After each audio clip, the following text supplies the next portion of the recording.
Menú Patagonia. Servimos la información con una mirada local y una pizca de opinión. Actualidad, análisis y lo que necesitas saber del sur de Chile. Menú Patagonia.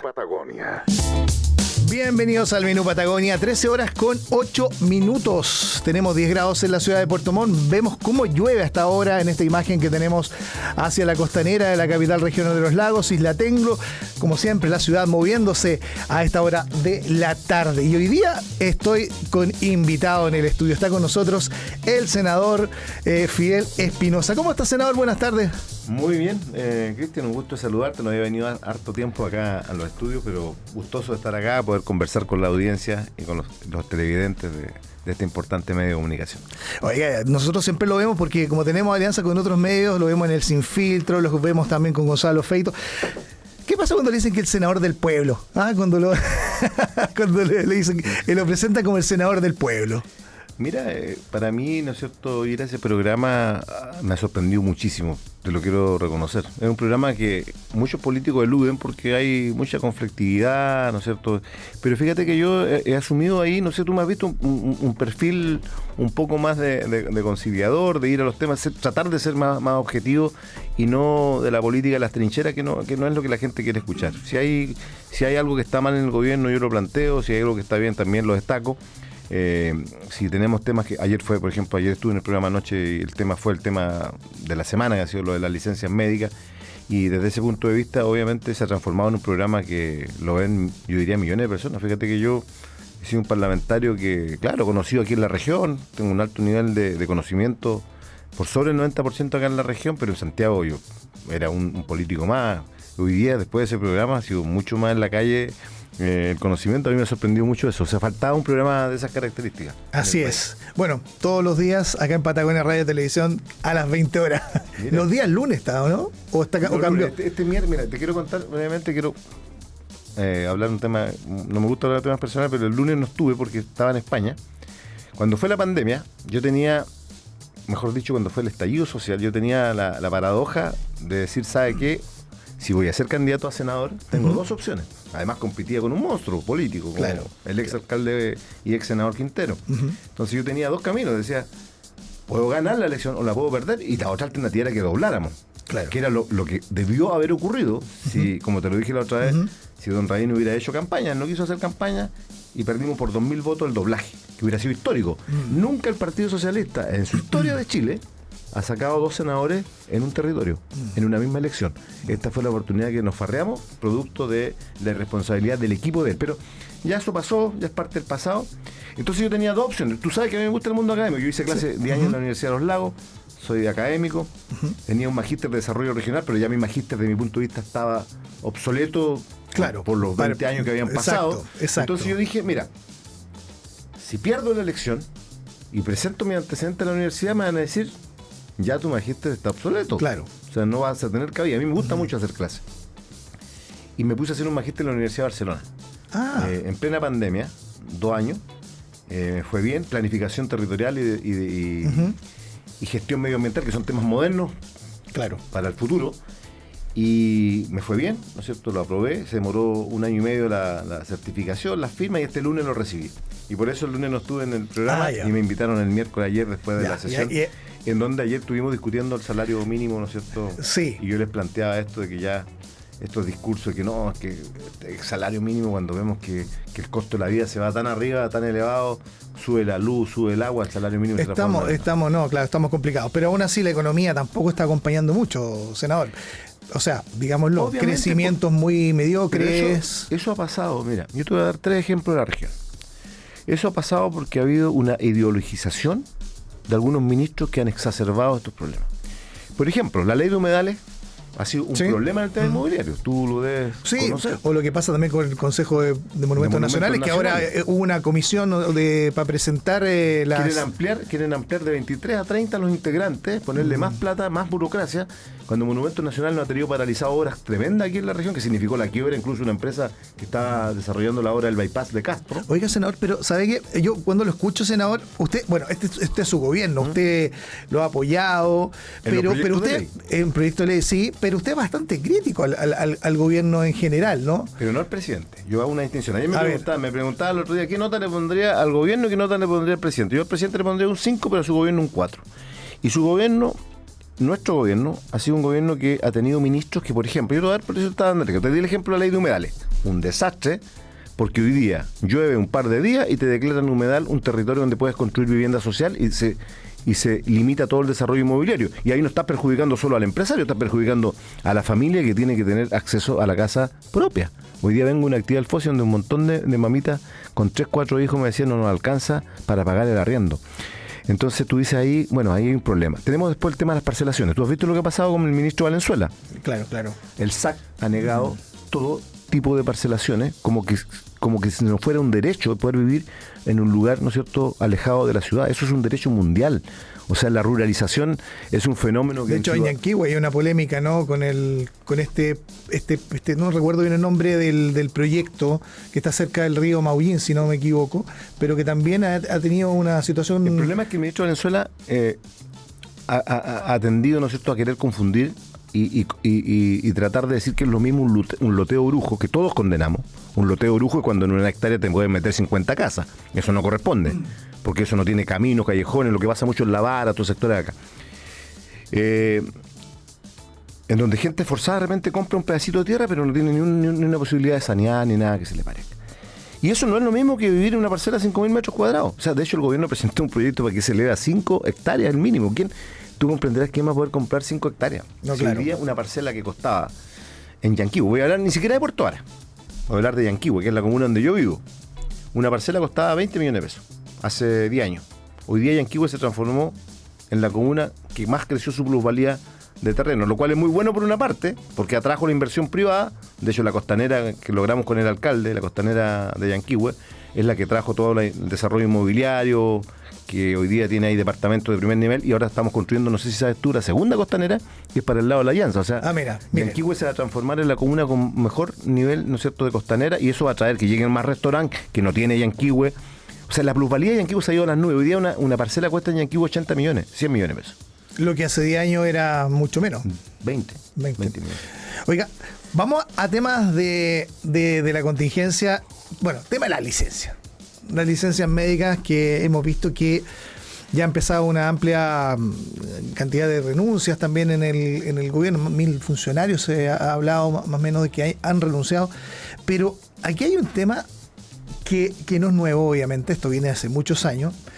De hecho, hace poco tiempo atrás, o sea, hoy día hemos sabido que, por ejemplo, ya había en 2021 algunas denuncias hechas por autoridades de la época respecto de licencias médicas entre médicos, en plena pandemia, ¿no?, que ocurrió en Calbucos, y lo que llevó obviamente a una polémica muy grande entre las autoridades de salud de la época, tanto el Servicio de Salud de Reloncaví como la Seremía de Salud de esa época, con el colegio médico.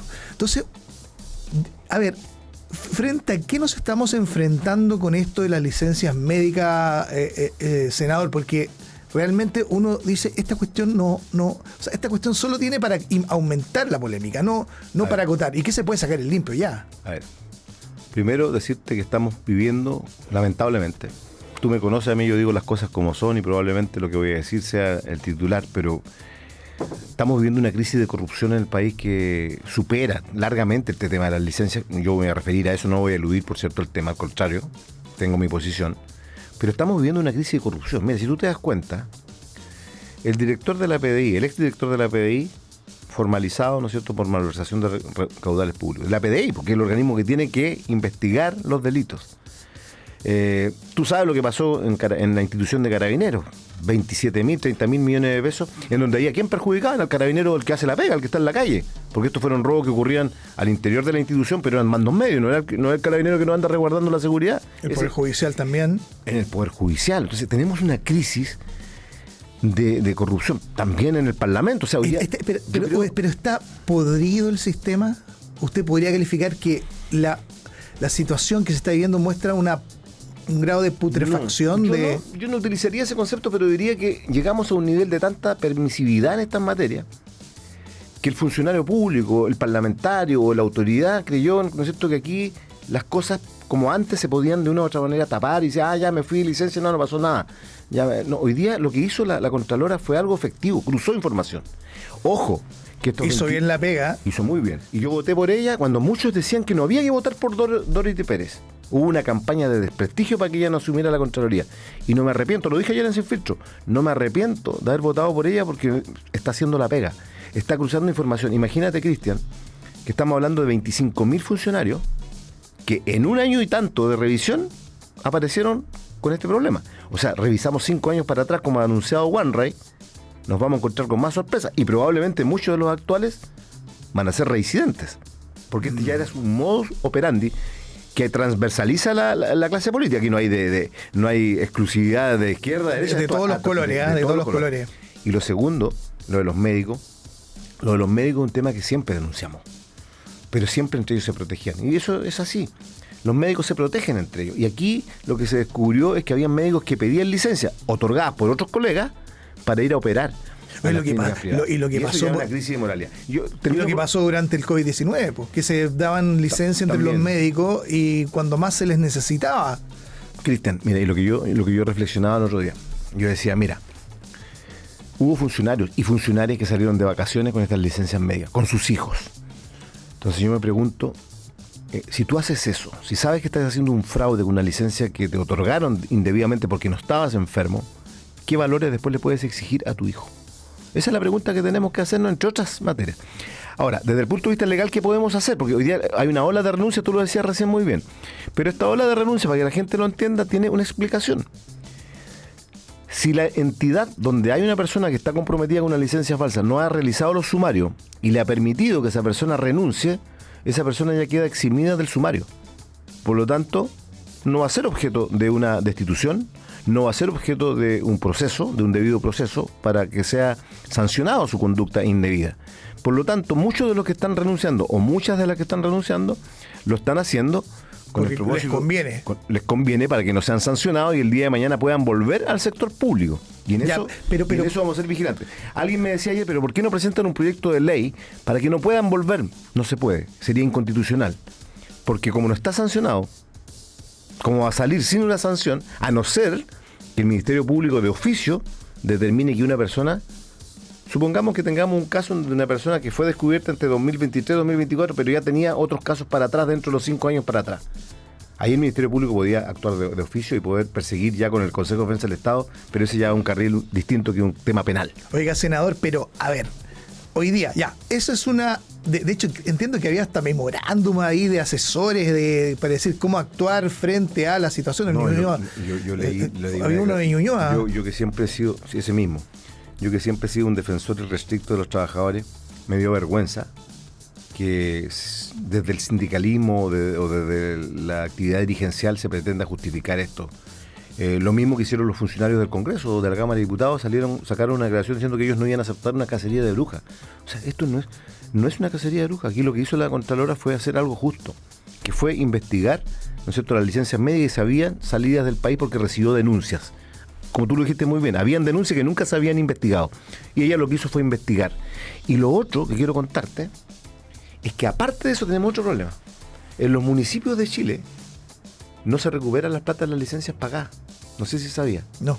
Este municipio de Puerto Montt, por ejemplo, que ya tiene como 400 funcionarios supuestamente que van a aparecer en este listado, este municipio de Puerto Montt no ha cobrado en licencias médicas más de 4.000 millones de pesos.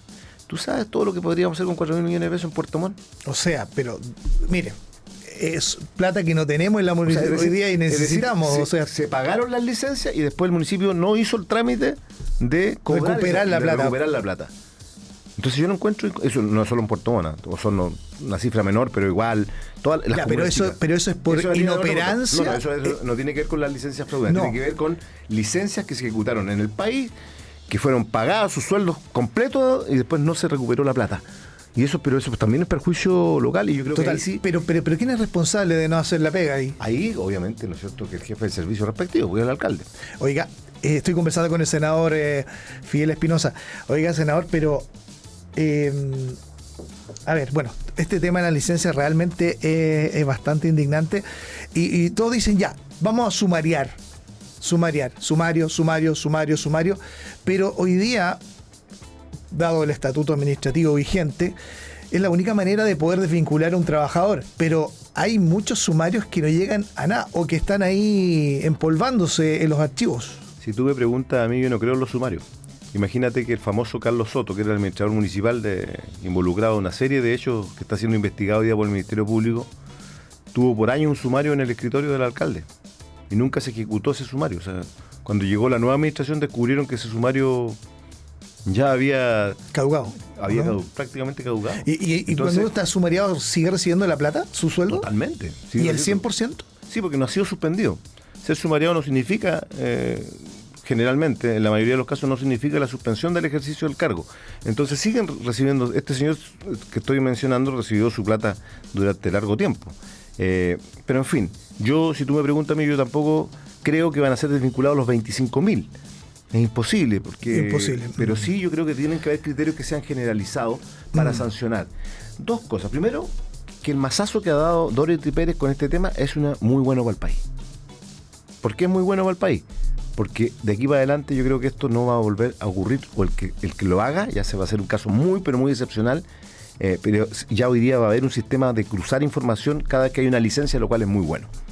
Por lo tanto, este mazazo, digo mazazo porque es un golpe muy fuerte a quienes cometían estos actos, que duele, porque ¿a quién perjudican? A la gente. ¿Por qué dirán ustedes? El Estado pierde millones de dólares al año por este tema de las licencias falsas. Y los médicos también tienen que saber, aquí hubo una banda, hay una mafia de médicos que llegaron a emitir miles de licencias en un año, un solo médico. Entonces, la verdad que es un tema que nos debe llamar a la concientización de que tenemos que erradicar este tipo de prácticas, y las de corrupción, como el caso Procultura y todos los demás, sí. Yo creo que no tienen otro camino, Cristian, no tienen otro camino que en este país avancemos para que efectivamente haya perpetuidad en el ejercicio del cargo público, y eso no lo tenemos en Chile, Cristian. O sea, la muerte cívica que le llaman algunos, sí, ¿no? Algunos países la tienen. O sea, una persona que es condenada por delitos de corrupción no puede nunca más ejercer en el sistema público, y Chile no lo tiene. Oiga, y a propósito del sistema público, senador, ¿usted cree que hay que hacer una cirugía mayor en lo que hoy conocemos como estatuto administrativo? Porque es inevitable el comparar la situación y los privilegios que tienen los trabajadores hoy día del sector público versus el sector privado. Todos sabemos que el estatuto administrativo viene del gobierno de Pinochet, ¿no es cierto? Porque se había establecido para dificultar que los gobiernos que sucedían hicieran cambios en el personal. Pero esa ley o esa forma y esa estructura se mantiene hasta el día de hoy. Entonces, ¿por qué en todo se le ha criticado a Pinochet, salvo en esto, digámoslo? Porque no hemos escuchado, por lo menos no sé si la ANEF se ha manifestado alguna vez para que se saque, se elimine el estatuto administrativo. Y lo segundo, ¿qué es lo que está faltando para que se haga la cirugía mayor y, por ejemplo, ya no sea necesario hacer un sumario para despedir a un funcionario público, sino que hayan mecanismos más flexibles, o quizás homologar a todos los empleados públicos al Código del Trabajo? Eso lo han planteado algunos. Lo que no puede ocurrir, y ayer lo conversaba con un especialista en esta área, lo que no puede ocurrir es entregarle esa atribución exclusiva a la Contraloría. Por más que quisiéramos, la Contraloría no podría ser juez y parte, o sea, investigar los hechos y después sancionar ella misma. Porque además los municipios, por ejemplo, donde se generan gran parte de estos hechos, son organismos autónomos. Pero sí yo estoy de acuerdo en que hay una evaluación, y espero que el presidente el domingo diga y dé una propuesta de cómo vamos a avanzar, cómo vamos a salir de esto. Cuando ocurrió la crisis en Chile del caso Penta, que todos conocemos, financiamiento irregular de la política, hubo lecciones y se mejoró el sistema para adelante. No es perfecto, pero hoy día el sistema de financiamiento de la campaña política es totalmente distinto, y si tú cometes un acto impropio allí también puedes tener características penales que antes no existía. Entonces, esa fue una crisis grande que se vivió con el caso Penta. Esta crisis, el caso licencias, tiene que darnos una lección que contribuya para el país, porque mira, cuando toda esta plata de millones de dólares se pierden, ¿quién pierde? La gente que está en lista de espera, las desigualdades territoriales que tenemos, los hospitales, los CEFAM. Entonces hay que avanzar, y yo estoy dispuesto a todos aquellos elementos que mejoren lo del estatuto administrativo. No es un tema en el cual yo me haya profundizado en términos de lo que hoy día se está planteando. No he escuchado planteamientos. Sé que organismos como la ANEF defienden el estatuto administrativo a muerte, porque es como la garantía, como el aval de que una persona poco o menos tienes que pillarla con las manos en la masa para que puedas destituirla. Hoy día incluso ¿no es cierto? Se ha transformado eso en un abuso sistemático dentro del sector público. Si mira, el mejor ejemplo es que las licencias médicas doblan o triplican los casos en el sector público versus el sector privado.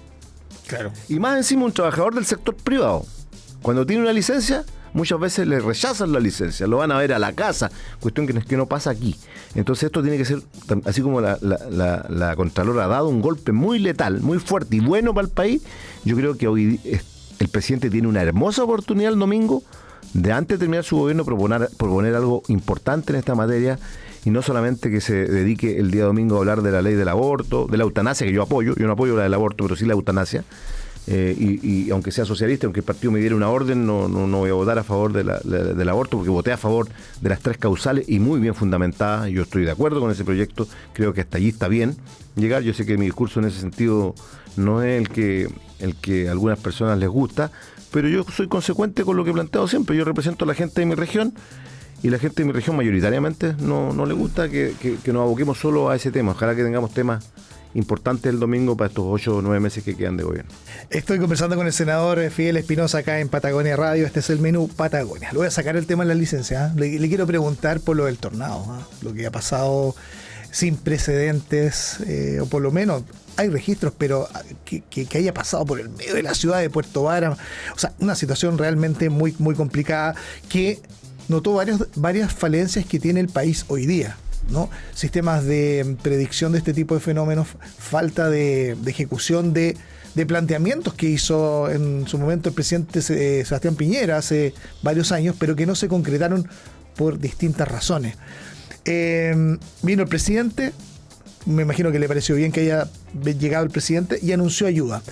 Ha sido inevitable ver en los comentarios, sobre todo auditores de Patagonia Radio que nos escriben en las redes sociales, que nos señalan que lo que dice el presidente suena rimbombante, suena categórico, pero a la hora de los hechos esperan que se concrete y no pase lo que pasó en Valparaíso, en Viña, lo que ha pasado con otras ocasiones. ¿Usted ha tenido ocasión de conversar, de acercarse al presidente? ¿Cómo ve usted que va a ser la reacción gubernamental también en términos de la reconstrucción que requiere Puerto Varas? Esta desgracia que ocurrió en Puerto Vara me pilló estando yo fuera. Me dolió mucho porque yo conozco mucha gente que perdió sus viviendas. Pero no me arrepiento en absoluto de no haber estado el día que vino el presidente, porque yo pensé que los anuncios iban a ser mucho más contundentes. O sea, con 1,5 millones de pesos en lo inmediato, ¿tú qué haces? No compras ni un par de planchas. Este tornado pasó por Puerto Vara. Si hubiera pasado por Yanquihue, te digo que los niveles de destrucción hubieran sido mucho más letales. Porque la constructibilidad entre ambas comunas, digamos, siendo justo, yo vivo en Yanquihue, es distinta. Tenemos poblaciones que están, ¿no es cierto?, con casas con bastante precariedad. Yo creo que ahí hubiéramos tenido desgracias mayores que la que vivió Puerto Vara, que pasó por el centro, ¿no es cierto?, de la ciudad, donde tienes una mejor constructibilidad. Mira, son fenómenos distintos. Lo de Valparaíso ya es algo sin precedentes, son totalmente distintos. Yo creo que los avances ahí han estado lentos porque toda la construcción, que yo estoy en la Comisión de Vivienda, por eso lo puedo decir con mucha, y no por defender a Monte, al ministro, ni nada por el estilo, pero allí el gobierno se encontró con dramas que tienen que ver con la regularización de la tierra. No puedes invertir en un lugar que no está regularizado. Se demoraron 1 año y medio en regularizar el terreno para poder recién ahí llegar con una solución habitacional. Entonces, eso ha traído, ¿no es cierto?, la demora tan gigantesca que ha tenido esa reconstrucción, que no fue la misma, ojo con la de Castro, la de Castro fue, yo diría, bastante ágil y buena, y estoy hablando de otro gobierno, fue el gobierno del presidente Piñera. Pero al final es gestión. Por eso te digo, pero fue una cuestión, pero también fue mucho más rápida, porque hubo mejor gestión y todos nos articulamos. Ahí estaba el alcalde, entonces el alcalde Vera, y todos nos articulamos y nos pusimos a trabajar porque yo recién venía siendo senador electo, recién de Chiloé, y empezamos todos a trabajar para que eso surgiera. Yo creo que cuando hay mancomunión de esfuerzos, sin importar el color político también se mejora mucho. Yo espero que la gente de Puerto Vara, me decía el alcalde que los daños son mucho mayores que lo que pasó. Yo me equivoqué en una frase que la quiero reconocer. Yo le eché la culpa al cambio climático. Al cambio climático, ya. Pero ¿sabe qué? ¿sí? Pero hubo especialistas que me salieron y ahí me dejaron para adentro, porque también yo soy profesor de historia, pero no había entrado en esa parte de la historia. Y hay especialistas en historia que no sé si lo has leído. Sí, y de hecho hay un estudio del Centro de Resiliencia y Estudio climatológico, el CR2. Y que hablan que son fenómenos que han ocurrido, ¿no es cierto?, desde la conquista, la colonia. Hay un montón. Incluso se habla de un patrón de ocurrencia de estos fenómenos. Y tenemos que, entonces, si eso es así, tenemos que buscar los mecanismos que la tecnología hoy día nos permite para poder detectarlo a tiempo. Quiero dar un ejemplo. Tuvimos en China, con dirigentes de la pesca artesanal, fuimos a ver el problema grave que tenemos con el lobo marino. Y déjame contar esta anécdota solo para decir cómo está China avanzado. Entonces nos fuimos y nos fueron a mostrar que ellos también tienen sus centros de cultivo de salmones. Y ya están abasteciendo al 40% de su población, de su mercado, lo cual es preocupante. Preocupante. Pero ellos prefieren, yo lo que noto es que ellos prefieren seguir teniendo con Chile que con Noruega. Yo creo que por razones obvias, que son más ideológicas, políticas, porque con China llevamos más de 50 años de relación comercial. Incluso en plena dictadura, China, siendo un país comunista, siguió teniendo relaciones comerciales. Entonces quiero contarte este ejemplo. Ellos están cultivando salmones mar adentro, no como nosotros que tenemos los centros de cultivo en la orilla, ¿no es cierto? Uh-huh. Para que la gente que nos vaya siguiendo la idea de lo que quiero meter. Estamos hablando mar adentro, horas de navegación. Entonces, en una de las entrevistas yo pregunto, porque aquí uno de los problemas que tenemos, les digo yo, en Chile, es que cuando hay vientos, cuando hay temporales, tenemos el problema del escape de salmones. Exacto. Que provoca efectos depredadores, ¿no es cierto?, en el ecosistema. Entonces yo le decía, ¿y usted cuánto viento? Ellos me preguntan, los chinos, en chino obviamente, no te voy a traducir, no, pero en chino me preguntan cuántos son los vientos. Acá yo le digo 120, los máximos, 120, 130 kilómetros por hora. ¿Ya? Y yo les pregunto a ellos, ¿y los de ustedes? 340 kilómetros por hora, mar adentro. Y yo le digo, ¿pero cómo? No, que nosotros tenemos un sistema que detecta cuándo va a venir, ¿no es cierto? Un tornado. Sí. ¿Sabes qué hacen? Con sus balsas jaulas, la sumergen aguas abajo. Uh-huh. Mientras pasa el tornado no les pasa absolutamente nada, y después pasa el tornado y vuelven a subir sus balsas jaulas. A ese nivel están. Entonces, por lo tanto, si ellos han avanzado en eso, y ahí te voy a pedir un minuto final solo para contarles algo que tenemos una entrevista pronto en Santiago con el embajador de China. Ellos están adelantados 20, 30 años con nosotros, entonces nos pueden ayudar en toda esta tecnología que permite a lo mejor la detección temprana de este tipo de eventos que mira, pudo haber causado. Lo más importante, mira, lo material se recupera. No hay ni una pérdida de vida humana, que es lo más importante, al igual como fue, ¿no es cierto?, en la desgracia que vivió Puerto Vara con la erupción del volcán. La unión de los puertovarinos de aquel entonces, de todos, llevó a que avanzáramos, y yo espero que ahora sea lo mismo. Y termino con lo siguiente: le vamos a pedir apoyo a los chinos, porque yo quedé impactado cómo han avanzado sus ciudades en términos de los avances tecnológicos en museos tridimensionales. Bueno, es que hoy día va todo para... Yo no logro entender. Sí. Yo no logro entender, yo se lo dije al alcalde, yo no logro entender cómo Puerto Montt, teniendo la historia viva aquí mismo con Monteverde, no avanzamos en eso, y todos nos vamos a poner, lo he hablado con el Leo Pineda también, que ha sido un férreo, ¿no es cierto?, promotor de todo de Monteverde. Lo conversamos, que vamos a ir al embajador a pedirle apoyo, porque nosotros queremos que esta historia miles de niños, no sé si me explico, visitando esos museos en donde tú parece que estuvieras en la época de que se está desarrollando la actividad. Nosotros nos metimos a una sala tridimensional que asemejaba a un barco, porque estábamos con los pescadores. Pero fíjense que era como si estuviéramos en el barco. Exactamente, ¿no? Si al final uno ve ahí toda la tecnología que hay en torno a los museos, y realmente son impresionantes. No es concebible que no tengamos un museo teniendo aquí el poblamiento, ¿no es cierto?, americano que nace en nuestra tierra. Ojalá que avancemos en los próximos años en eso, porque eso también va a ser una enseñanza para darle mayor identidad a nuestro territorio. Oiga, y otro dato más, el acuario. Tenemos aquí una de las riquezas más importantes que se viene del mar, ¿cierto? Lagos, qué sé yo. Un acuario tipo Génova, nunca está de más soñarlo. Le paso el dato, señor. O un mercado lindo. Además, hay tantas cosas que se pueden hacer. Lo bueno es que existe todo por hacer. Y eso yo creo que es una oportunidad. Bien, senador, muchas gracias por estar hoy día acá en Patagonia Radio. No se pierda tanto, pues, señor. Harto terreno. Usted me conoce, me bajo del avión y estoy en terreno. Y hoy día me levanté a las 5 para llegar a las 7 aquí a Puerto Montt, porque ya tenía una agenda importante de actividades en la región. Así que muchas gracias por la invitación, Cristian. Muy bien, muy buenas tardes. El senador Fidel Espinosa conversando aquí en Patagonia Radio. Oye, tenemos que irnos a una pausa y ya seguimos con más. Tenemos más de este menú Patagonia.